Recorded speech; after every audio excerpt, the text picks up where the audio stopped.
Dobré popoludnie všetkým. Toto určite nie je moje obľúbené miesto, radšej som tam hore, kde sa skrývam a nikto ma nevidí. Ale z Božej milosti mám posolstvo, o ktoré sa s vami chcem podeliť a modlím sa, aby ste z toho mali požehnanie. Chcem vám všetkým poďakovať za to, že ste prišli. Je naozaj dobré vás tu všetkých vidieť. Viem, že táto téma o božstve je v súčasnosti skutočne horúcou témou. A zároveň je tiež, žiaľ, veľmi kontroverzná.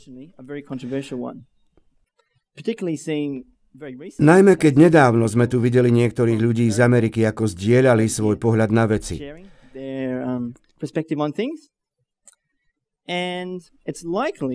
A je pravdepodobné, že mnohí z vás ste sa stretli s rôznymi pohľadmi na Boha a máte vo svojej mysli otázky a chceli by ste na ne poznať odpovede. Takže dnes sa chcem s vami podeliť o moju skúsenosť, môj príbeh s nádejou, že vám pomôže pochopiť otázky o Bohu na vašej ceste. Skôr ako začneme, chcel by som sa s vami pomodliť. Brian sa už modlil, ale chcel by som sa na tejto modlitbe zasvetiť Pánovi, tak prosím, sklonte sa spolu so mnou. Náš Otče a Bože, Pane, prichádzame k Tebe s prosbou, aby si bol teraz s nami, keď budeme skúmať túto hlbokú tému o božstve. Pane, ja sa cítim veľmi nedostatočný, keď mám o tom hovoriť. Veď ako môžeme my, ako stvorené bytosti, rozumieť Bohu? A tak ťa prosím, aby si tu stál a prehováral Ty, aby to neboli moje slová, ale Tvoje slová. Prosíme ťa o to, Pane, v mocnom mene Ježiša Krista. Amen. Netvrdím, že som nejakou autoritou v otázke božstva, som len váš súputník. Ale mám jedinečnú skúsenosť, lebo som bol na oboch stranách tábora. A modlím sa, aby, keď sa s vami budem deliť o moju skúsenosť, ktorú som zažil na mojej ceste, aby ste sa z toho niečo naučili. Aby ste neurobili tie isté chyby, aké som spravil ja. Preto som o tom napísal aj knihu. Tu je, práve vyšla z tlače. Je to prvé vydanie. Pripravovala sa viac ako 10 rokov.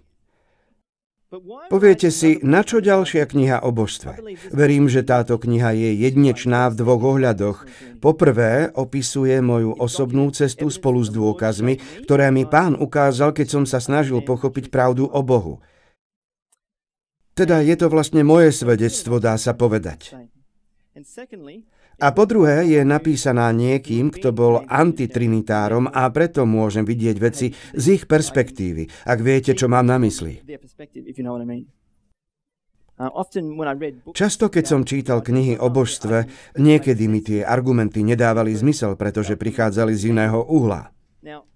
Ale musím sa priznať, že aj keď názov mojej knihy je Pochopenie božstva, čím viac študujem o božstve, mám pocit, že tým menej rozumiem, čo je to božstvo. Čím viac viete, tým viac si uvedomujete, koľko toho neviete. Tento obraz, na ktorom je svetlo prichádzajúce do kaňonu, naozaj sumarizuje moju skúsenosť. Pretože obrazne povedané, keď sme tu, na tejto zemi, všetci sme dole v tomto temnom kaňone. Kým nebudeme premenení, nebudeme sa môcť vyhrievať v nezatienených lúčoch Božej slávy. Dovtedy je veľa vecí, ktoré musíme prijať len vierou. Túto knihu revidoval pastor Atal Tolhurst, ktorý bol bývalý zástupca tajomníka generálnej konferencie. Zomrel v roku 2017. Som veľmi vďačný za jeho postrehy a on tiež napísal predslov k tejto knihe, za čo som tiež vďačný. Dovolte mi teda, aby som vás teraz vzal na moju cestu, aby som vám ukázal, odkiaľ pochádzam. Bol som vychovaný bohabojnými adventistickými rodičmi. Som adventista 3. generácie. A chcem sa tu zastaviť, aby som ocenil úžasnú prácu, ktorú moji rodičia odviedli pri mojej výchove. Keby nebolo ich tvrdej práce, dnes by som tu nestál. O tom vás môžem uistiť. Bol som vychovaný v tradičnom chápaní božstva, ktoré dnes zastáva cirkev. 3 večné, samostatne existujúce osoby v jednom božstve. Otec, Syn a Duch Svätý. Ale v začiatkoch som tieto veci nikdy sám neštudoval, len som to prijal, pretože moja cirkev to učila, naučili ma to moji rodičia a ja som tomu prosto veril.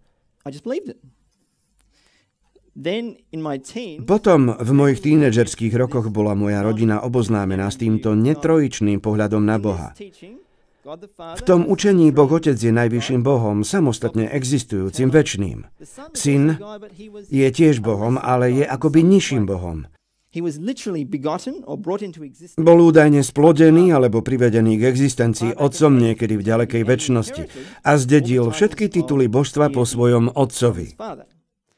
Duch Svätý nie je osobou ako Otec a Syn, ale je duchom, mysľou a silou Otca a Syna.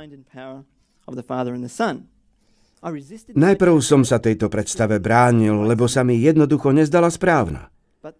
Ale študoval som to. Študoval a sledoval som veľa videí, DVDčok, študoval som s priateľmi. Netrvalo to jednu noc, bol to dlhý proces. Napokon celá moja rodina prijala protitrojičný pohľad na Boha. Stal som sa zarytým antitrinitárom a rád som diskutoval s ľuďmi, zapájal som sa na internetových fórach a zdieľal svoje názory a veľa ľudí nevedelo odpovedať na moje argumenty.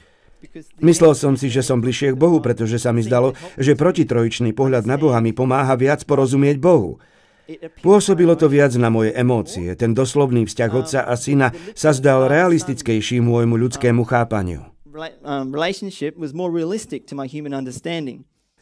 A myslel som si, že mi pomáha chápať veľkosť Božej obete. Ale netrvalo to dlho. Keď novota celej tejto myšlienky pominula, zistil som, že nie som na tom duchovne inak, ako som bol predtým. V skutočnosti sa vo mne vyvinul kritický duch voči cirkvi a iným ľuďom a nakoniec ma to duchovne stiahlo nadol. A potom tu boli tie dotieravé problémy v úzadí mojej mysle. Problémy ako jasné výroky Biblie a ducha prorockého, ktoré do toho jednoducho nezapadali. Tie sme museli prevysvetľovať pomocou menej jasných výrokov, alebo sme museli povedať, že tie výroky boli zmanipulované. A potom tu bol ten výrok Ellen Whiteovej, v ktorom píše, že prirodzenosť a podstata Ducha Svätého je tajomstvom. A my sme sa ju snažili vysvetliť. A potom sa tvrdilo, že toto učenie privádza ľudí bližšie k Bohu. V podstate toto je jeden z hlavných argumentov, ktorý sa dnes predkladá, že môžete mať lepší vzťah s Bohom, keď veríte tomuto učeniu. Jeho zástancovia tvrdia, že viera v trojosobné božstvo znamená, že veríte vo falošné umelé evanjelium. A hovoria, že ak príjmete ich učenie, tzv. Učenie o jedinom pravom Bohu, tak to nazývajú, že to posunie váš vzťah s Bohom na vyššiu úroveň. Toto učia. A ja som tiež veril, že toto bude aj moja skúsenosť. Ale nevidel som o tom žiadny dôkaz v životoch ľudí, ktorí zastávali toto učenie. Je pravda, že som videl veľa ľudí, ktorí boli zbožní a úprimní vo svojej viere, ale tiež som videl veľa ľudí, ktorí boli veľmi dogmatickí a nekristovskí vo svojom správaní. A potom som sa pozrel na mládež a deti tých ľudí, ktorí verili tomuto učeniu a mnohé z nich boli rovnako svetské ako ich liberálnejšie náprotivky. V mojom vlastnom živote som si sprvu myslel, že som bližšie k Bohu. Ale ako som povedal, trvalo to krátko. A stretol som veľa úprimných, čestných, zbožných ľudí, ktorí verili v trojosobného Boha. V skutočnosti ich bolo oveľa viac ako medzi tými, ktorí verili v jediného pravého Boha. Takže všetky tieto problémy, všetky tieto veci dokopy spolu s okolnostiami Božej prozreteľnosti ma priviedli do úzkeho kontaktu a spoločnosti zbožných ľudí, ktorí verili v trojosobného Boha. A myšlienky, o ktoré sa so mnou podelili, skutočne spochybnili môj pohľad na Boha a poslali ma späť k písaciemu stolu, aby som si túto tému znovu preštudoval. Šíri sa o mne fáma, že som sa zúfalo chcel oženiť a osoba, ktorú som si chcel vziať, verila v Trojicu a tak som zmenil svoju vieru, aby som sa jej prispôsobil. Nuž, chcem uviesť veci na pravú mieru. Nie je to pravda. Moja nastávajúca manželka nemala nič spoločné so zmenou môjho presvedčenia. V skutočnosti som svoj názor zmenil predtým, než som sa zamiloval do Hanan. Mimochodom, dnes má narodeniny. Tak všetko najlepšie, drahá. V skutočnosti človek, ktorý ma ovplyvnil najviac, bol jeden z mojich učiteľov Biblie v škole, ktorú som navštevoval v Highwoode. Bez jeho múdrosti, povzbudenia a pochopenia by som sa určite ani nevydal na túto cestu. Teda chcem sa s vami podeliť o určité pravdy, ktoré ma Pán naučil pri mojom hľadaní pravdy. Počas tejto prednášky budem citovať veľa zo spisov Ellen Whiteovej. Verím, že Ellen Whiteová bola inšpirovaná Bohom a verím, že v týchto posledných dňoch Pán dal cirkvi dar proroctva kvôli všetkým týmto vetrom učenia, ktoré fúkajú. Pretože potrebujeme dodatočné usmernenie. Avšak Biblia bude základom nášho dnešného uvažovania. A tak si zapnite bezpečnostné pásy, keď sa vydáme na cestu späť v čase ďaleko, až do bodu, ktorý nepoznáme, a položíme si otázku, kto je Boh. Ale najprv si musíme uvedomiť, že pôda, na ktorú chceme vstúpiť, je svätá zem. Keď som študoval túto tému, stretol som sa tvárou v tvár s mojou neschopnosťou porozumieť Bohu. Ako si my, stvorené bytosti, môžeme myslieť, že môžeme pochopiť Boha stvoriteľa? Charles Wesley raz povedal, ukážte mi červa, ktorý rozumie človeku, a ja vám ukážem človeka, ktorý rozumie Bohu. Myslím, že mal celkom pravdu, však. Ale pre mňa to bola horká pilulka, ktorú som musel prehltnúť v mojich začiatkoch, lebo som chcel nájsť odpovede na všetky moje otázky. Myslím, že všetci chceme nájsť odpovede na naše otázky, ale dospel som k pochopeniu, že niektoré veci jednoducho nie sú zjavené. Niektoré veci musíme prijať vierou a predovšetkým potrebujeme, aby nás tejto záležitosti viedol Boh. Vypočujte si tento výrok od sestry Whiteovej. Najpokorujúcejšia lekcia, ktorú sa človek musí naučiť, je ničotnosť ľudskej múdrosti a bláznovstvo pokúšať sa vlastnými silami preskúmať Boha. Môže použiť svoje intelektuálne schopnosti v maximálnej miere. Môže mať to, čo svet nazýva špičkové vzdelanie. A predsa môže byť v Božích očiach nevedomý. Teda bez pomoci Ducha Svätého všetko naše úsilie v tomto smere bude ničotné. Ak si z tohto dnešného preslovu zapamätáte iba jednu vec, chcem, aby to bolo práve toto. Nikdy si nemyslíte, že všetky vaše otázky o Bohu budú zodpovedané. Samotný fakt, že existujú nezodpovedané otázky o Bohu, dokazuje, že Boh je Boh a že my sme ľudia. V skutočnosti to je podľa mňa jeden z hlavných nedostatkov v hnutí jediného pravého Boha, že sa snaží vysvetliť o Bohu veci, ktoré prosto nie sú zjavené. Tu sú niektoré príklady. Prečo je Ježiš nazývaný Syn Boží? Je nám daných niekoľko indícií, na ktoré sa pozrieme neskôr, ale hnutie jediného pravého Boha sa snaží to vysvetliť tak, že Ježiš sa doslova narodil z Boha vo večnej minulosti. Ale Boh nám nedal žiadne jasné svetlo týkajúce sa Ježišovho synovstva vo večnej minulosti. Dozvedáme sa, že je večný syn a my to musíme prijať vierou. Po druhé, ako môže byť Ježiš Boh a predsa zomrieť? Dozvedáme sa, že Ježiš položil svoj život. Ako je to možné? To nám nie je povedané. Antitrinitári sa pokúsia odpovedať a možno povedia, že Ježiš nie je večný Boh a preto mu Otec mohol jednoducho vziať život rovnakým spôsobom, aký mu ho dal na začiatku. Ale opakujem, nemáme žiadne jasné biblické dôkazy, ktoré by to hovorili. Povieme si to neskôr. A potom, aká je prirodzenosť Ducha Svätého? Aj o tom budeme hovoriť neskôr, ale hnutie jediného pravého Boha tvrdí, že Duch Svätý je mysľou Krista. Ale Ellen Whiteová píše, že prirodzenosť Ducha Svätého je tajomstvom. Teda je správne snažiť sa definovať toto tajomstvo a hovoriť, že je to mysľ Krista? A potom tu máme večnú existenciu Boha. Toto je pre naše mysle nepochopiteľné. Ako môže byť Boh večný v oboch smeroch? Toto musíme prijať vierou. Vidíte, Boh nám nezjavil všetko, čo sa o ňom dá vedieť. Boh odhaľuje len to, čo je pre nás dôležité v pláne vykúpenia. V skutočnosti Ellen Whiteová píše, že ústrednou témou Biblie, témou, okolo ktorej sa točia všetky ďalšie témy v celej Biblii, je plán vykúpenia. Obnovenie Božieho obrazu v ľudskej duši.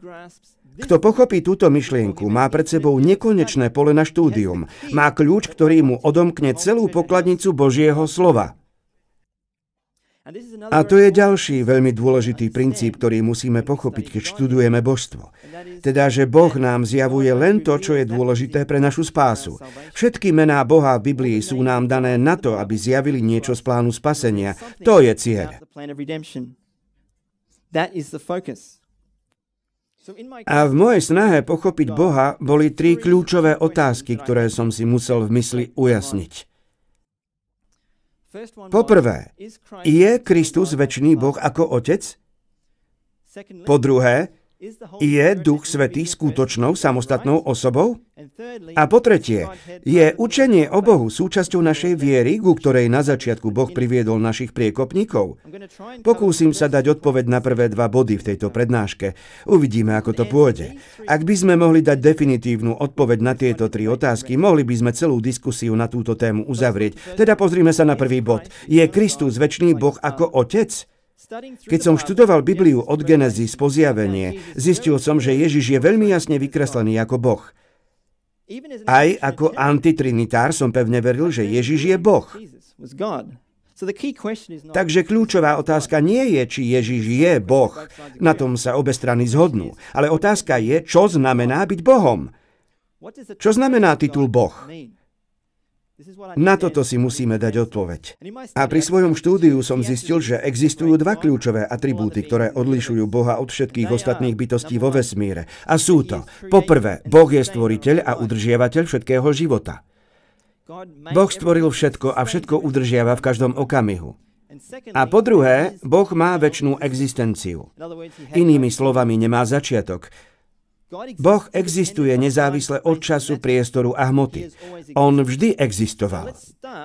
Takže začneme tým, že sa pozrieme na to, čo Boh hovorí o svojej tvorivej sile.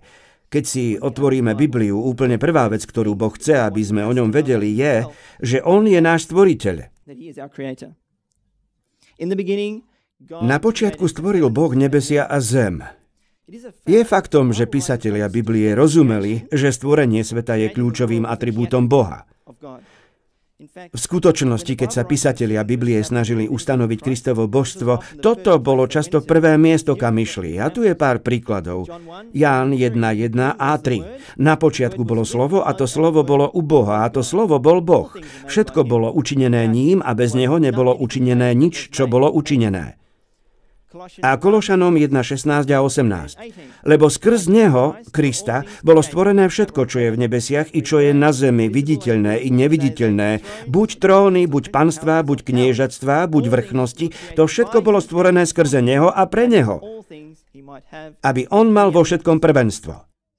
Takže Kristus je naším stvoriteľom a ak Kristus stvoril všetko, nie je fér povedať, že nás aj udržiava v každom okamihu?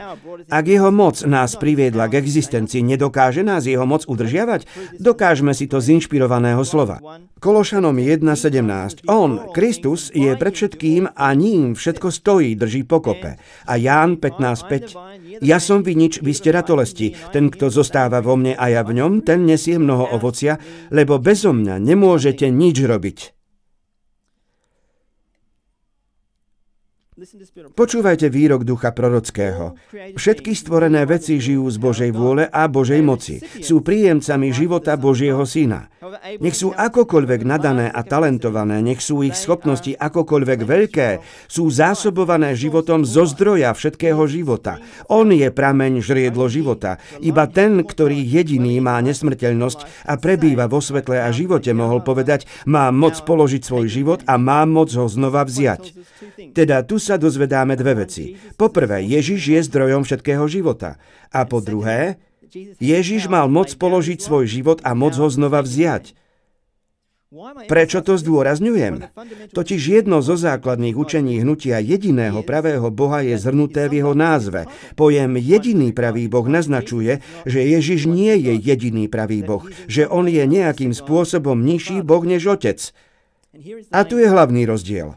Oni veria, že Kristus v istom bode odvodil svoj život od Otca. Preto jediný, skutočne samoexistujúci Boh je Otec. Ale práve som vám ukázal 3 inšpirované výroky, ktoré jasne ukazujú, že Ježiš je zdrojom všetkého života. A je ich viac. Jedným z mojich obľúbených je výrok z túžby vekov, strana 530.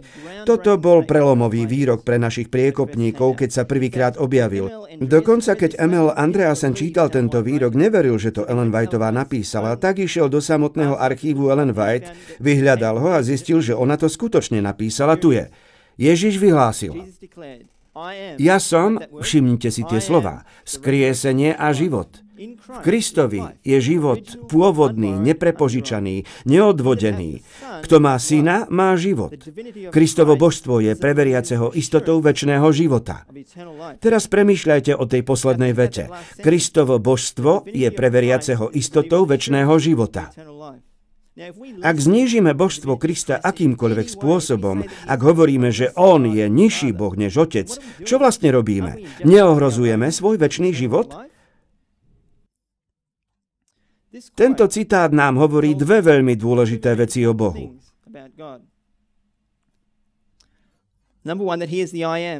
Poprvé, že on je ja som.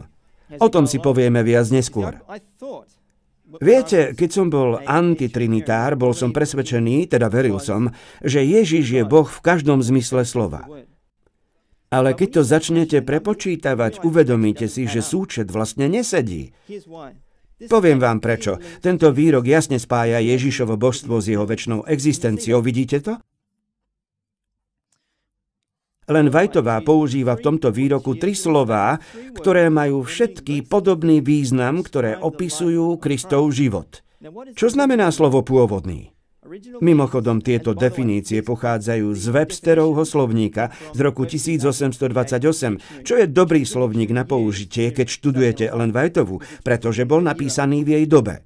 Viete, anglický jazyk sa v priebehu rokov mení, ale toto je blízko k jej dobe, bol vytvorený v jej dobe. Teda pôvodný znamená prameň, zdroj, príčina, to, z čoho nejaká vec primárne pochádza. A neprepožičaný je. Nie požičaný, pravý, originálny, pôvodný, vlastný. A neodvodený znamená nie odvodený, nie prepožičaný, nie prijatý z cudzieho zdroja. Ellen Whiteová kladie trojitý dôraz na skutočnosť, že Ježišov život nepochádza od niekoho iného. Inými slovami, on je zdrojom všetkého života. On je Bohom v každom zmysle slova. Nuž, ak by Ježišov život skutočne pochádzal od Otca, prečo by Boh dal napísať niečo také, čo by nás zmiatlo? Tento výrok nám ukazuje, že aby Kristus mohol byť plným Bohom, musí byť večný. Inak by sme mohli Krista zaradiť medzi ostatných anielov alebo iné stvorené bytosti. Ako každý antitrinitár som čítal tento výrok veľakrát. A snažili sme sa ho vysvetliť týmto výrokom. V ňom bol život pôvodný, neprepožičaný, neodvodený. Tento život nie je človeku vlastný. Môže ho vlastniť iba prostredníctvom Krista. Nemôže si ho zaslúžiť, je mu daný ako bezplatný dar, ak uverí v Krista ako svojho osobného spasiteľa. A tak oni povedia, vidíte, aj my môžeme prijať pôvodný, neprepožičaný, neodvodený život. Teda ak my ho môžeme dostať, prečo by ho nemohol dostať Kristus? Ale počkajte, je to naozaj pôvodný, neprepožičaný, neodvodený život, ktorý môžeme dostať my? Dáva to nejaký zmysel? Pozrime sa na to trochu bližšie a uvidíme, čo nájdeme. Prečítam vám celý citát aj to, čo je pred ním. V ňom bol život a ten život bol svetlom ľudí. Tu nie je spomenutý fyzický život, ale nesmrteľnosť, život, ktorý je výlučne Božím vlastníctvom. Slovo, ktoré bolo u Boha a ktoré bolo Bohom, malo tento život. Fyzický život je niečo, čo dostáva každý jednotlivec. Nie je večný ani nesmrteľný, lebo Boh, darca života, si ho berie späť. Človek nemá nad svojím životom žiadnu kontrolu. Kristov život však bol aký? Neprepožičaný. Nikto mu tento život nemôže vziať. Ja ho kladiem sám od seba, povedal. V ňom bol život pôvodný, neprepožičaný, neodvodený. Tento život nie je človeku vlastný. Môže ho vlastniť iba prostredníctvom Krista, nemôže si ho zaslúžiť. Je mu daný ako bezplatný dar, ak uverí v Krista ako svojho osobného spasiteľa. Teda Ellen Whiteová vlastne dáva do kontrastu náš život, ktorý nie je pôvodný, ktorý je prepožičaný od Krista, s Kristovým životom, ktorý je pôvodný, neprepožičaný, neodvodený. Pozrite sa na toto. Kristus má nesmrteľnosť a tu dole som to farebne odlíšil, aby ste videli, kde sa hovorí o Kristovi a kde o nás. Kristus má nesmrteľnosť, človek nemá nesmrteľnosť. Kristov život bol neprepožičaný, človek môže vlastniť tento život len skrze Krista. Inými slovami, je prepožičaný. Nikto mu tento život nemôže vziať a človeku pri smrti Boh, darca života, berie život späť. Kristovi bol život pôvodný, neprepožičaný, neodvodený. No takýto život nie je človeku vlastný, ale Kristus ho má vlastný, však áno. Náš život je podmienený, Kristov život bol nepodmienený, vidíte to? Nikde v citáte sa nehovorí, že život Krista bol prepožičaný, naopak. Píše sa tam, že bol neprepožičaný. Tento tzv. Dôkazový citát v skutočnosti dokazuje opak, ale neberte moje slovo, nech hovorí prorok. Od Ježiša je odvodený náš život. V ňom je život, ktorý je pôvodný, neprepožičaný, neodvodený. V ňom je prameň života. V nás je potok z prameňa života. Náš život je niečo, čo dostávame, niečo, čo darca opäť berie k sebe. Takže tuto máte povedané jasne a jednoducho. Náš život je odvodený, Kristov život je neodvodený. Keď som pri štúdiu čítal tento citát, prinútilo ma to zastaviť sa a premýšľať, pretože jeden z hlavných problémov, ktoré vidím na oboch stranách tejto debaty, je, že antitrinitári musia selektovať výroky ducha proroctva a vyberať také, ktoré zapadajú do ich agendy a potom používajú tie menej jasné výroky na vysvetlenie tých skutočne jasných. To však nie je dobrý prístup ku štúdiu, či áno? Musíme dokázať nájsť harmóniu vo všetkých inšpirovaných spisoch. Je oveľa viac dôkazov, o ktoré by som sa s vami mohol podeliť, ale musíme ísť ďalej kvôli času.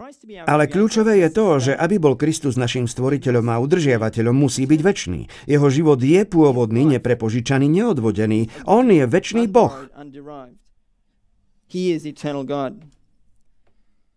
Takže pozreli sme sa na jeden aspekt Božej tvorivej moci a je toho oveľa viac, na čo sa pozrieme. Nemáme čas hovoriť o Kristovej moci nad smrťou, ale vo svojej knihe jasne ukazujem, že Kristus mal moc položiť svoj život a vziať si ho znova. Toto je ďalší jasný dôkaz, že Ježiš je Boh v každom zmysle slova. Nerozumieme, ako Boh môže položiť svoj život a znova si ho vziať, ale to už nie je naša starosť. Poďme si teraz pohovoriť o inom aspekte Boha, o jeho večnej existencii. Biblia nám hovorí, že prv ako boli splodené vrchy a prv ako si sformoval zem a okruh sveta, od veku na veky si ty silný Boh. Boh je večný. Toto je snáď najzákladnejší princíp, ktorý oddeľuje Boha od všetkých ostatných stvorených bytostí. Nemôžeme to pochopiť, musíme to prijať vierou. Nikdy nebol čas, keď Boh neexistoval. V skutočnosti hebrejské slovo Jehovah pochádza z koreňového slova, ktoré znamená hajach, čo znamená existovať. Teda najzákladnejšia vlastnosť, ktorá oddeľuje Boha od každej inej bytosti, je skutočnosť, že On existuje. Popierať večnú existenciu Boha znamená popierať, že On je Boh. Nikto nespochybňuje, že to platí pre Boha Otca. Otázkou je, či sa to vzťahuje na Krista. Hnutie jediného pravého Boha hovorí nie, pretože oni veria, že Kristus v určitom bode odvodil svoj život od Otca. Takže, čo hovorí Biblia o Kristovej existencii? Potreboval som si to objasniť a tak som strávil veľa času štúdiom Kristovho božstva. Podelím sa s vami o niekoľko hlavných bodov. Ak chcete viac, musíte si prečítať moju knihu. Začneme tým, že si vezmeme to slovo hajah a pozrieme sa, ako sa vzťahuje na Krista. Začneme textom z Exodus, kapitola 3, verš 14. Keď sa Boh zjavil Mojžišovi v horiacom kríku a povedal Mojžišovi, aby šiel a vyviedol Izrael, Mojžiš sa spýtal Boha, aké je tvoje meno, aby som mohol povedať Izraelu, ako sa voláš. A sledujte, čo Boh povedal. A Boh riekol Mojžišovi, som, ktorý som. A ďalej riekol, takto povieš synom Izraelovým, ja som ma poslal k vám. Tento výraz ja som je veľmi dôležitý výraz. Stal sa jedným z kľúčových mien Boha pre Izraelcov. V skutočnosti hebrejský pojem pre ja som je hayah. To slovo, ktoré je v našej reči preložené ako ja som, je hayah. Je to koreňové slovo pre meno Jehovah. Toto slovo sa v tomto verši vyskytuje 3-krát a alternatívne vyjadrenie pre som, ktorý som, je ja sám som, ja existujem. To je podstata vyjadrujúca, kto som. Ale otázka znie, kto vtedy hovoril s Mojžišom pri horiacom kríku? Bol to Otec, Syn alebo Duch Svätý? Pozrime sa na výroky z ducha proroctva. Horiaci ker, v ktorom sa kto? Kristus zjavil Mojžišovi, zjavil Boha. Symbolom zvoleným na zobrazenie božstva bol nízky ker, ktorý zdanlivo nemal žiadnu príťažlivosť. Ten zakrýval nekonečného. Všemilosrdný Boh zahálil svoju slávu do najpokornejšieho obrazu, na ktorý sa Mojžiš mohol pozerať a žiť. Tak mal Kristus prísť v tele nášho poníženia, podobný ľuďom. V očiach sveta nemal krásu, aby po ňom túžil. Kto však čím? Vteleným Bohom, svetlom neba a zeme. Jeho sláva bola zahalená, jeho veľkosť a majestát boli skryté, aby sa mohol priblížiť k zarmúteným, pokúšaným ľuďom. Takže tento horiaci ker predstavoval Krista. Tento skromný ker zakrýval toho veľkého ja som. A tento ja som bol Kristus. On nie je nižší Boh než Otec. A tento výrok to jasne ukazuje. Teda to kľúčové, čo by som chcel, aby ste si zapamätali, je, že výraz ja som predstavuje večnú existenciu. Toto je charakteristický znak Boha. Toto je pôvodný, neprepožičaný, neodvodený život Krista. A teraz poďte so mnou do Nového zákona. Tu, zhruba o 1000 rokov neskôr, keď Kristus prišiel na svet ako vtelený, mal veľmi zaujímavú výmenu názorov so židovskými vodcami, v ktorej Kristus skutočne potvrdzuje túto pravdu, ktorú sme práve čítali. Židia porovnávali Krista s Abrahámom a povedali, či si ty azda väčší ako náš otec Abraham? Všimnite si Ježišovu odpoveď. Abraham, váš otec, splesal, aby videl môj deň, aj videl a radoval sa. Vtedy mu povedali Židia, ešte nemáš ani 50 rokov a Abraháma si videl? A Ježiš im povedal, ameň, ameň vám hovorím, že prv než bol Abrahám, ja som. Vtedy zodvihli kamene, aby hodili do neho. Teraz mi povedzte, prečo v tej chvíli brali kamene, aby ich do neho hádzali? Áno, on im povedal, že je Boh, správne. On povedal veľa vecí, ktoré ich skutočne mohli rozčúliť už aj predtým, mohli ho kameňovať už veľakrát, ale práve v tej chvíli, keď použil ten výraz ja som, tí Hebrejci vedeli, o čom hovorí. Vedeli, že ja som je večný Boh. Teraz si všimnite, čo hovorí Ellen Whiteová v komentári k tomuto veršu. V obrovskom zhromaždení zavládlo ticho. Meno Boha, ktoré Boh oznámil Mojžišovi, aby čo? Aby vyjadril myšlienku večnej prítomnosti, si tento galilejský rabín prisvojil ako svoje vlastné. Predstavil sa ako ten, ktorý sám existuje, ten, ktorý bol prisľúbený Izraelu, ktorého východiská sú odpradávna od dní večnosti. Mohla to inšpirovaná autorka napísať jasnejšie? Ježiš sa postavil pred Židov a povedal, ja som ten večný, samoexistujúci Boh. Nuž ak je Kristus samoexistujúci, stavia ho to naroveň Bohu v každom zmysle slova. On nevďačí za svoju existenciu Otcovi, on je večný. Teraz si všimnite, ako Ellen Whiteová spája pojem ja som a samoexistenciu s veršom Micheáš 5.2. A ty, Betlehem, Efrata, aj keď si primalý medzi tisícami Júdovými, z teba mi vyjde ten, ktorý má byť panovníkom v Izraelovi a jeho východiská sú odpradávna od dní večnosti. Nuž, koľko dní je vo večnosti? Veľa, áno. Nekonečne veľa, presne tak. Ale keď sa tu píše od večnosti, čo to znamená? Nie je to večnosť v minulosti. Večná budúcnosť ohuruje našu myseľ, ale večnosť v minulosti sa mi ani nechce predstavovať. Ale taký je Boh. On ďaleko prevyšuje naše chápanie. Tu je niekoľko ďalších výrokov o Kristovej večnej existencii. Od celej večnosti bol Kristus jedno s Otcom a keď na seba vzal ľudskú prirodzenosť, bol stále jedno s Bohom. On je tým spojivom, ktoré spája Boha s ľudstvom. Niektorí antitrinitári tvrdia, že Ježiš bol splodený alebo zrodený z Otca vo vekoch večnosti a tvrdia, že večnosť je taká neviditeľná línia, za ktorú nevidíme a že Kristus začal existovať vnútri večnosti a vyšiel spoza večnosti a teraz je večný.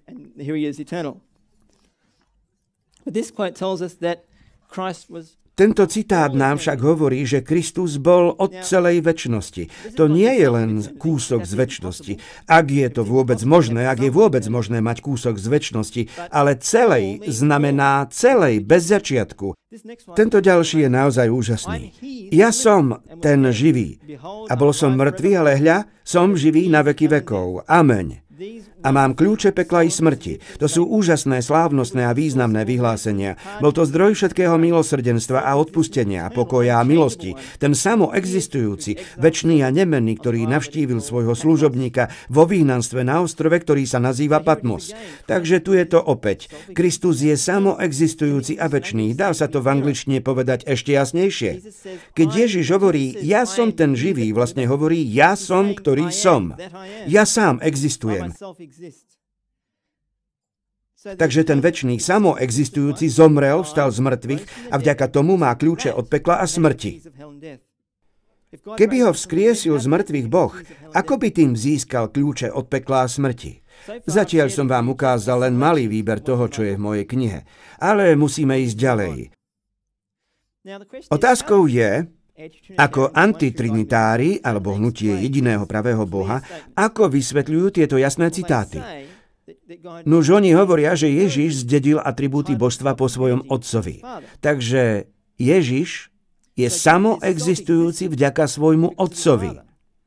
Ale tento argument nedáva zmysel, keď o tom premýšľate. Ak môj otec mal 30 rokov, keď som sa narodil, môžem ja povedať vo svojich 30 rokoch, že mám 60, hoci mám len 30? My nededíme náš vek po našich rodičoch, však. Predsa Boh by nás nežiadal, aby sme verili niečomu, čo je nelogické, či áno? Ale aby podporili túto myšlienku, že Kristus zdedil všetky veci po otcovi, citujú tento verš.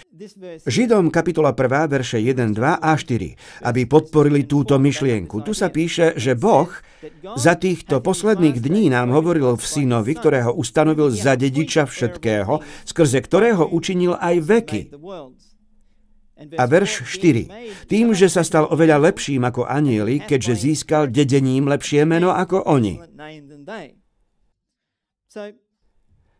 Teda preskúmajme tento výrok, čo tento verš skutočne znamená, keď sa v ňom píše, že je dedičom všetkého a že získal lepšie meno ako anjeli. Aby sme pochopili tento citát, musíme pochopiť časový rámec, o ktorom tu Pavol hovorí. Takže sa pozrime na celú kapitolu, či to tam nájdeme. Prvý verš. Kým zadávna mnoho ráz a mnohým spôsobom hovorieval Boh otcom v prorokoch, teda verš 1 hovorí zjavne o dobe po vtelení. Verš 2. Za týchto posledných dní nám hovoril v synovi, ktorého ustanovil za dediča všetkého, skrze ktorého učinil aj veky. V tomto verši si nie sme istí, pretože sa tu hovorí o dobe pred vtelením aj po ňom. A verš 3, ktorý súd s odbleskom jeho slávy a obrazom jeho podstaty a nesúd všetko slovom svojej moci a učiniac skrze samého seba očistenie od našich hriechov, posadil sa po pravici veličenstva na výsostiach. Idem dosť rýchlo, pretože mám toho ešte veľa. Opäť tu máme dobu pred aj po vtelení. Takže pokračujme a uvidíme, či pochopíme, kam to smeruje. Verš 4. Stanúť sa o toľko výtečnejším od anielov, okoľko znamenitejšie meno zdedil než oni. A teraz nasleduje kľúčový verš, verš 5. Lebo ktorému z anielov povedal kedy, môj syn si ty, ja som ťa dnes splodil. A zase, ja mu budem otcom a on mi bude synom. Takže Pavol tu vlastne cituje z 2. žalmu. Teda, aby sme pochopili časový rámec, o ktorom Pavol hovorí, musíme pochopiť kontext 2. žalmu. Takže poďme do 2. žalmu a pozrime sa, čo tam nájdeme. Verš 1. Prečo sa búria národy a ľudia myslia márne veci? Kráľovia zeme sa postavujú a kniežatá sa spolu radia proti Hospodinovi a proti jeho pomazanému. Teda v akom čase sa králi zeme a kniežatá radili a povstali proti Kristovi a Bohu?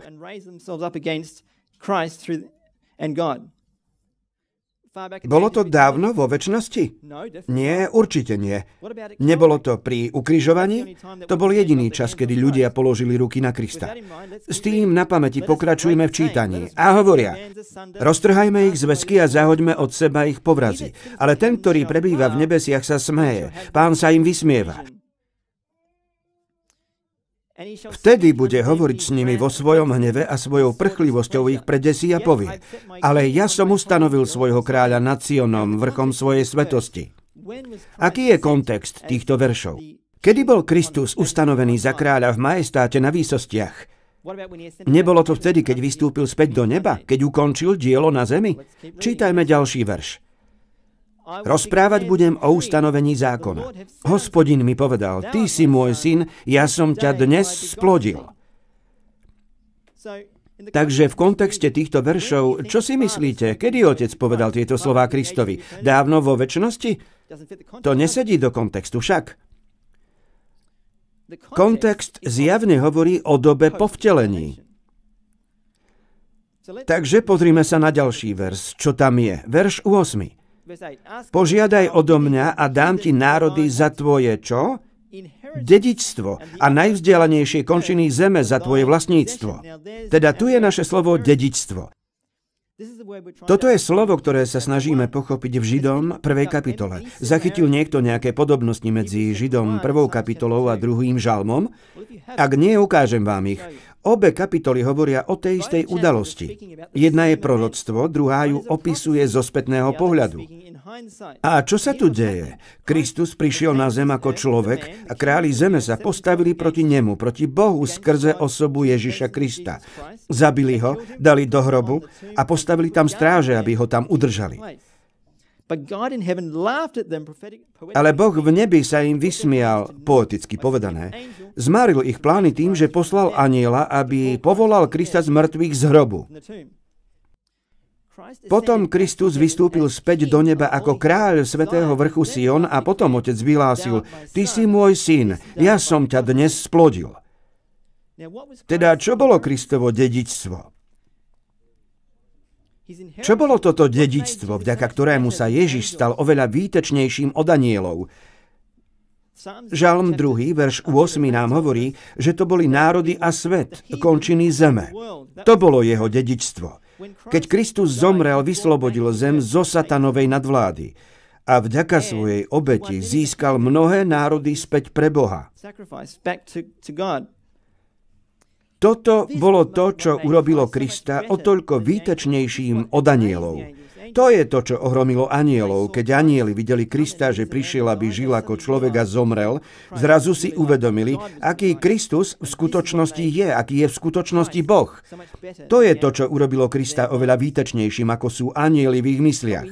Ale potrebujeme ďalšie dôkazy, aby sme si to potvrdili. Teda poďme teraz do Nového zákona. V Skutkoch, kapitole 13, verši 32 a 33 nájdeme Petra, ako cituje z 2. žalmu a hovorí: aj my vám zvestujeme o tom zasľúbení, že ho Boh naplnil ich deťom, nám, tým, že vzkriesil Ježiša z mŕtvych, ako je aj v 2. žalme napísané: môj syn si ty, ja som ťa dnes splodil.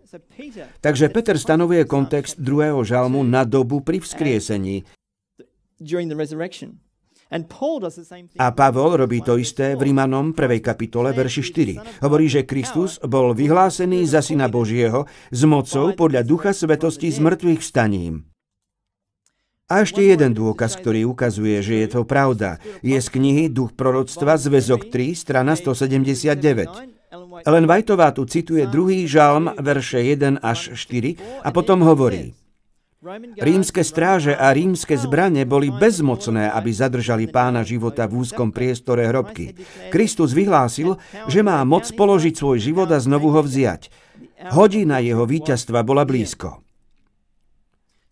Takže je zrejmé, že tento verš v Židom 1. kapitole nehovorí o tom, o čom by antitrinitári chceli, aby sme verili. Nehovorí nič o tom, že by Kristus zdedil všetky aspekty božstva od svojho Otca v minulej večnosti. Tento verš jasne hovorí o tom, že keď Kristus vystúpil späť do neba a bol uvedený späť do jeho bývalého postavenia s Otcom, sa Kristus doslova stáva Božím synom skrze vtelenie, skrze jeho narodenie do ľudskej rodiny. Vtedy Otec mohol povedať: Ty si môj syn, dnes som ťa splodil. Ale je toho viac. Nerozobrali sme zvyšok tohto verša, ale teraz nemáme na to čas, takže si musíte prečítať moju knihu. Takže dôkazy, ktoré sme si zatiaľ ukázali, jasne spájajú Kristov titul ako splodeného a syna Božieho so zmrtvých vstaním.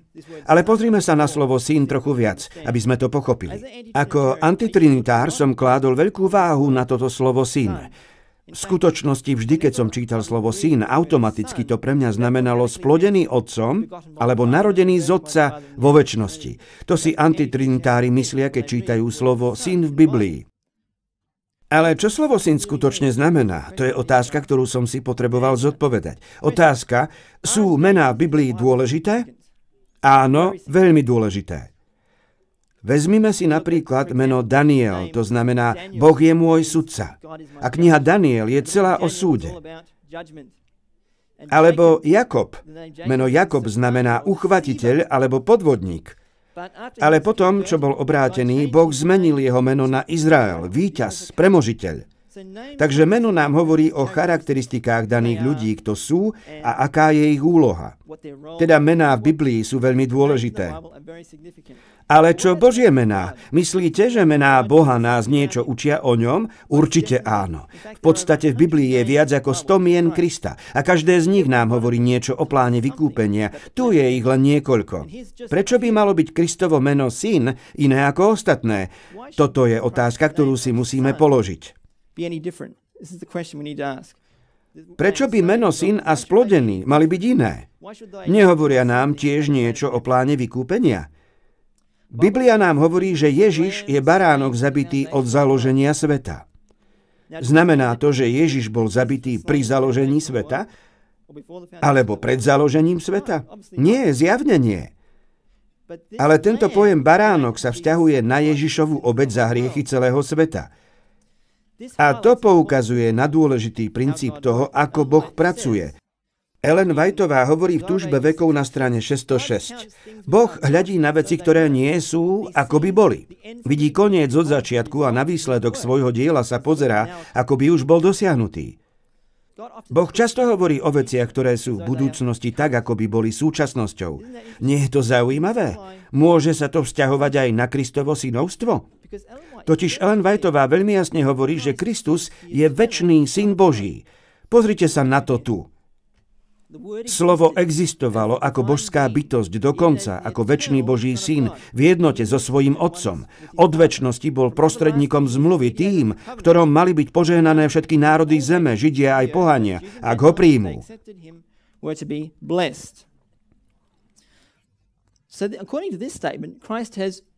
Teda podľa tohto výroku Kristus bol vždy synom Božím.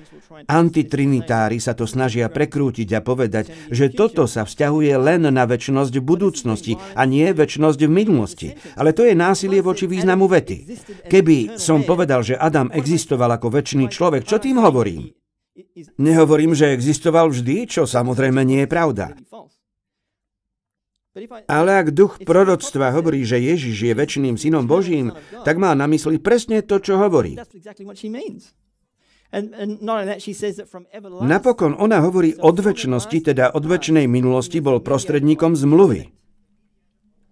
A teraz otázka. Ako mohol byť Ježiš prostredníkom zmluvy od večnosti? Ako mohol byť prostredníkom zmluvy pred hriechom? Medzi kým bol prostredníkom? Od večnosti. Ellen Whiteová to vysvetľuje v nasledujúcom odseku.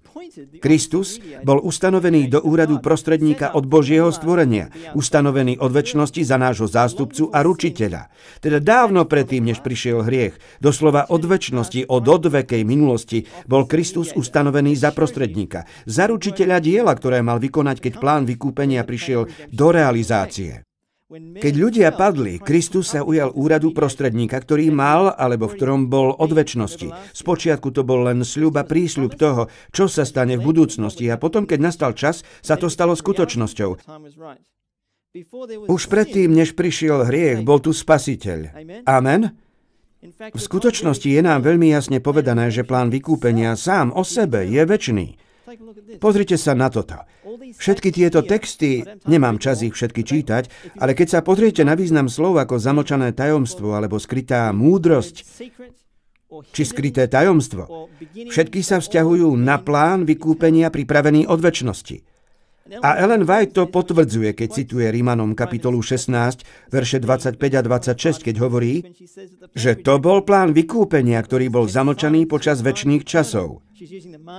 Ona používa preklad tohto verša, ktorý máme uvedený na okraji, a v ďalšom odseku hovorí, že zámer a plán milosti existovali od celej večnosti. A ďalej v polovici odseku hovorí, že plán vykúpenia nie je následná myšlienka, plán vytvorený po Adamovom páde, ale že to bol večný zámer. Večný zámer. A ďalší rýchly výrok. Plán spásy existuje od večnosti a nazýva sa večná zmluva. Takisto ako nikdy nebol čas, kedy Boh neexistoval, takisto nikdy nebol okamih, kedy by pre večnú myseľ nebolo radosťou prejaviť svoju milosť ľudstvu. Teda plán vykúpenia je večný tak ako sám Boh. Otázka. Môžeme mať večný plán vykúpenia, taký, ktorý vždy existoval bez večného spasiteľa? To nedáva zmysel však. Čo ak Otec vytvoril plán vykúpenia v minulej večnosti a potom splodil Syna, aby naplnil tento plán vykúpenia? Ako potom vyzerajú otcové pohnútky? Nevyzerajú dobre však. A čo keď posunieme túto logiku o niečo ďalej a povieme: dobre, Otec splodil Syna, aby naplnil plán vykúpenia. No čo ak by tento plán vykúpenia zlyhal? Myslíte, že by Otec mohol splodiť ďalšieho syna a skúsiť to znova? Teda, viete, túto logiku by ste mohli doviesť do extrému, ak by ste chceli. A ďalšia otázka. Prečo Boh nešiel sám? Prečo poslal svojho Syna? Ak Boh skutočne tak veľmi miloval svet, prečo nešiel sám? Ale faktom je, že Boh išiel sám, pretože Ježiš je Boh v každom zmysle slova. Takže ak je plán vykúpenia večný, potom Kristus, ktorý je jeho stredobodom, musí byť tiež večný. To nám pomáha pochopiť, prečo je Kristus nazvaný večný syn Boží. Rovnako ako Kristus bol vždy spasiteľom od večnosti, tak bol aj vždy synom na znak toho.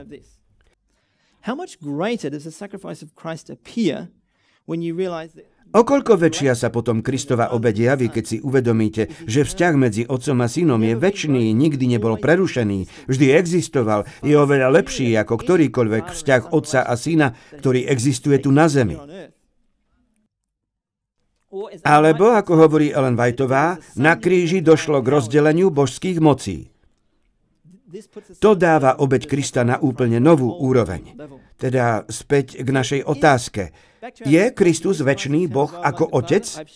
Podelil som sa s vami o malý výber dôkazov z mojej knihy. A myslím, že odpoveď je veľmi jasná. Odpoveď je áno. Takže poďme si teraz niečo povedať o Duchu Svetom. Je Duch Svätý skutočnou samostatnou osobou? Téma Ducha Svätého je azda najdiskutovanejšou a najkontroverznejšou témou zo všetkých. A je to preto, lebo prirodzenosť Ducha Svätého je tajomstvom, nie je zjavená. Dúfam, že poznáte tento výrok, a ak nie, mali by ste, lebo zdôrazňuje jeden veľmi dôležitý princíp o prirodzenosti Ducha Svätého. Znie takto.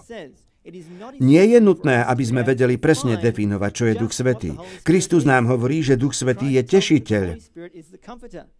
Duch pravdy, ktorý vychádza od Otca. O Duchu Svetom sa jasne hovorí, že pri svojom diele uvádzania ľudí do každej pravdy nebude hovoriť sám od seba. Všimnite si túto vec, lebo sa k nej vrátime. Nebude hovoriť sám od seba. Prirodzenosť, podstata Ducha Svätého je tajomstvom. Ľudia ju nedokážu vysvetliť, pretože im ju Pán nezjavil. Ľudia, ktorí majú fantazijné názory, môžu spájať úryvky písma a vytvárať z nich ľudské konštrukcie, ale prijatie týchto názorov, čo? Cirkev neposilní. Je to tak? Kto to hovorí? Pokiaľ ide o takéto tajomstvá, ktoré sú príliš hlboké pre ľudské pochopenie, mlčanie je zlato. Chcem z toho vytiahnuť pár bodov. Nie je nutné, aby sme dokázali definovať, čo je Duch Svätý. Teda prosím, nehádajte sa o podstate Ducha Svätého. Nie je dôležité, aby sme ju definovali. Po druhé, pri svojom diele uvádzanie ľudí do každej pravdy nebude hovoriť sám od seba. Teraz mi povedzte podľa tohto citátu, kto nás uvádza do každej pravdy. Áno, Duch Svätý. No ak Duch Svätý nehovorí sám od seba, akú pravdu nám zjavuje? Pravdu o Kristovi. Áno, Kristus je pravda, nie je to tak? Biblia nám hovorí, že Kristus je pravda. Takže Duch Svätý nehovorí sám od seba, alebo o sebe, hovorí o Kristovi. Ďalej sme čítali, že podstata Ducha Svätého je tajomstvo, ktoré Pán nezjavil. Myslím, že obe strany tejto debaty musia byť naozaj opatrné, aby nezabudli na túto skutočnosť. Antitrinitári povedia, že Duch Svätý je Kristova myseľ, ale nie je to definovanie podstaty Ducha Svätého? A na druhej strane som počul, ako trinitári naznačujú, že Duch Svätý je presne ako Otec a Syn v každom zmysle slova. Ale to nevieme, to sa nepíše. Teda musíme byť opatrní, keď začíname definovať, čo je Duch Svätý. Ďalej, prijatie týchto názorov neposilní cirkev. Áno, koľko zborov sa kvôli tejto otázke rozdelilo? Koľko adventistov opúšťa cirkev, či už sa sami dajú vypísať z členstva, alebo sú vylúčení kvôli tejto otázke? Pokiaľ ide o takéto tajomstvá, mlčanie je zlato. Znamená to, že by sme nemali nič hovoriť o Duchu Svetom? Nie. Prečítajme si nasledujúci odsek. Úrad Ducha Svätého je jasne špecifikovaný v Kristových slovách. Keď príde, bude usvedčovať svet o hriechu, o spravodlivosti a o súde. Duch Svätý je ten, kto usvedčuje z hriechu. Teda, čo je jasne špecifikované? Úrad Ducha Svätého. Čo je jeho úrad? To je jeho úloha, jeho dielo. Čo robí? U Jána v 3. kapitole Ježiš opísal Ducha Svätého ako vietor. Nevidíte ho, ale môžete cítiť jeho účinky, môžete vidieť, čo robí. A toto je ďalší veľmi dôležitý princíp, pokiaľ ide o pochopenie Ducha Svätého. Ak chceme porozumieť Duchu Svätému, musíme študovať dielo Ducha Svätého, lebo to nám povie, čo potrebujeme o ňom vedieť. Teda doposiaľ sme objavili 3 kľúčové aspekty Ducha Svätého. Po prvé, podstata Ducha Svätého je tajomstvom, ktoré nie je odhalené. Po druhé, že dielo Ducha Svätého je jasne zjavené. A po tretie, Duch Svätý nehovorí od seba, o sebe. Jeho prácou je zjavovať Krista. V mojej knihe rozoberám takmer každý výrok v Biblii, ktorý hovorí o diele Ducha Svätého. A je ich dosť veľa. Takže v Biblii je toho veľa odhaleného o diele Ducha Svätého. A po prejdení všetkých týchto biblických výrokov jedna vec je veľmi jasná. Aby Duch Svätý mohol konať dielo, ktoré Biblia opisuje, musí byť samostatnou osobou. Nemôže to byť Kristus a nemôže to byť Otec. Musí byť samostatným jedincom. Dovoľte, aby som vám ukázal zo pár mojich obľúbených veršov. Skutky, kapitola 5, verše 30 až 32. Tu Peter hovorí Židom. Boh našich otcov vzkriesil Ježiša, ktorého ste vy zabili povesiac ho na drevo. Toho Boh povýšil svojou pravicou na veľvodcu a spasiteľa, aby dal Izraelovi pokánie a odpustenie hriechov. A my sme jeho svedkami v tých veciach i Svätý Duch, ktorého dal Boh tým, ktorí ho poslúchajú. Takže Peter hovorí, že my sme svedkami o živote, smrti, utrpení a z mŕtvych vstaní Pána Ježiša. A takisto je svedkom aj Duch Svätý. Ale ak by bol Duch Svätý mysľou Kristovou, ako môže byť Duch Svätý svedkom o utrpení a smrti Kristovej a o jeho živote? Je zrejmé, že aby mohol byť svedkom, musí byť samostatnou osobou, inou než Kristus.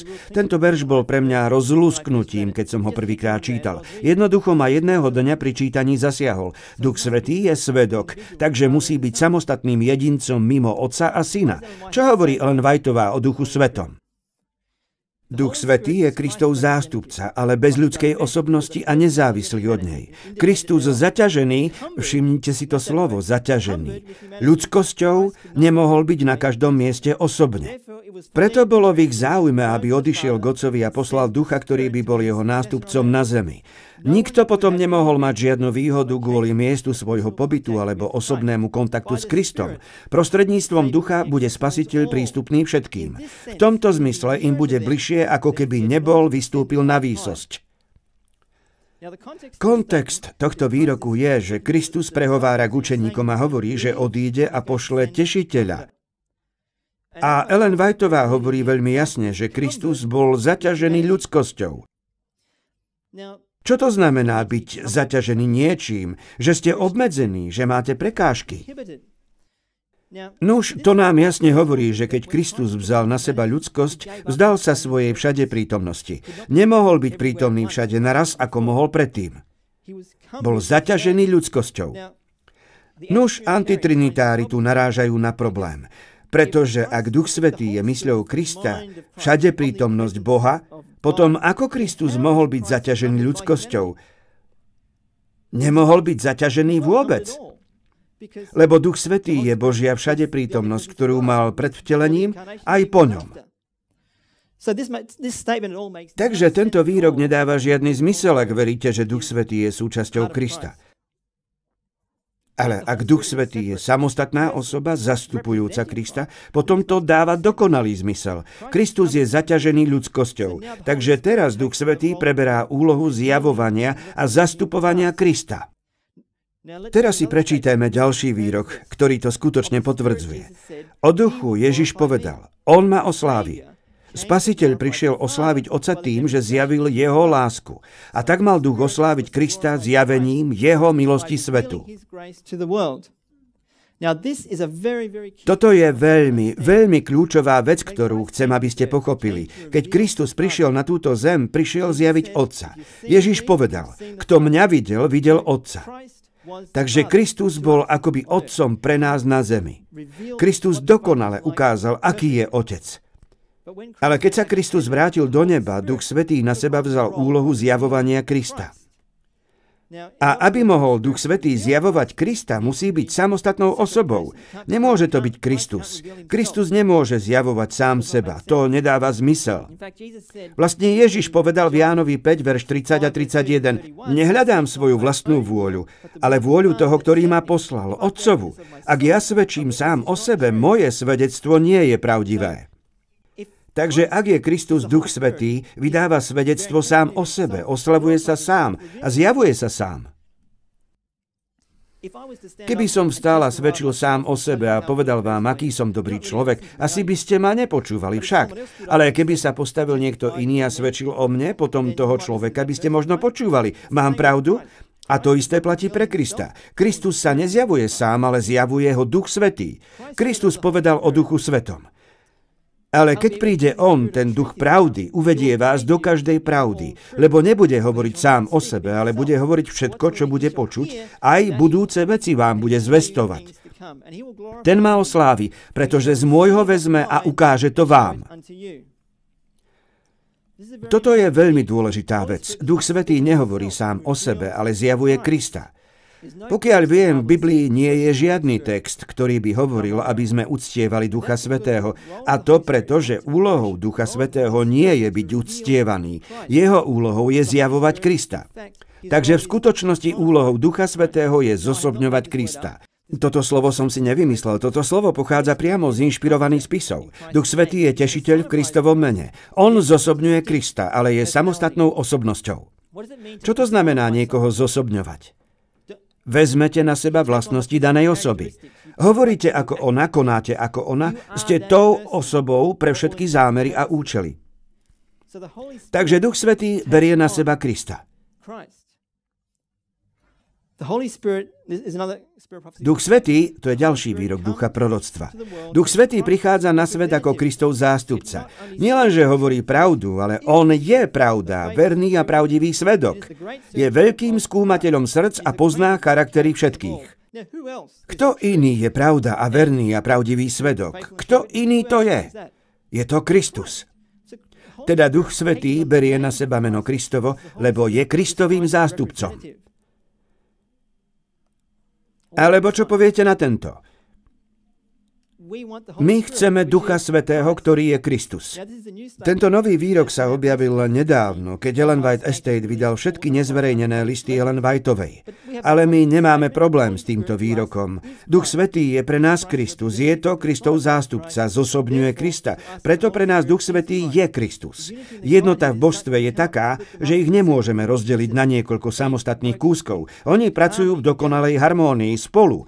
A tu je zo pár ďalších výrokov. Duch Svätý je osoba, pretože spolu svedčí s naším duchom, že sme deťmi Božími.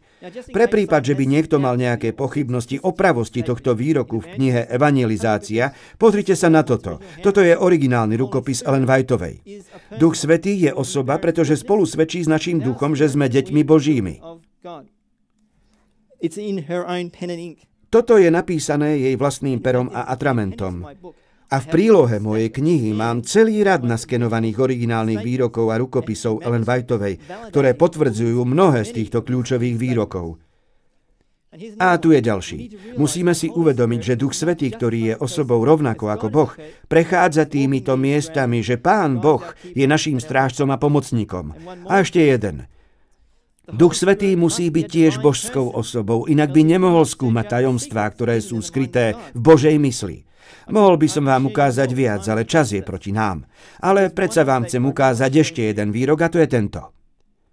Kristus, náš prostredník, a Duch Svätý sa neustále prihovárajú za človeka. Ale Duch sa za nás neprihovára tak ako Kristus, ktorý predkladá svoju krv preliatu od založenia sveta. Duch pôsobí na naše srdcia. Vyvoláva modlitby a pokánie, chválu a vďaky vzdanie.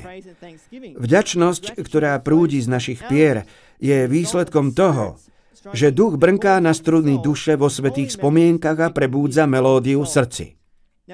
Môžeme získať jasnejší výrok o tom, že Duch Svätý a Kristus sú dve samostatné osoby. Čítame, že Kristus sa za nás prihovára pred Otcom pri tróne. A máme aj Ducha Svätého, ktorý sa tiež prihovára, ale iným spôsobom. Duch Svätý sa prihovára tým, že vyvoláva naše modlitby a pokánie, pôsobí tu na naše srdcia.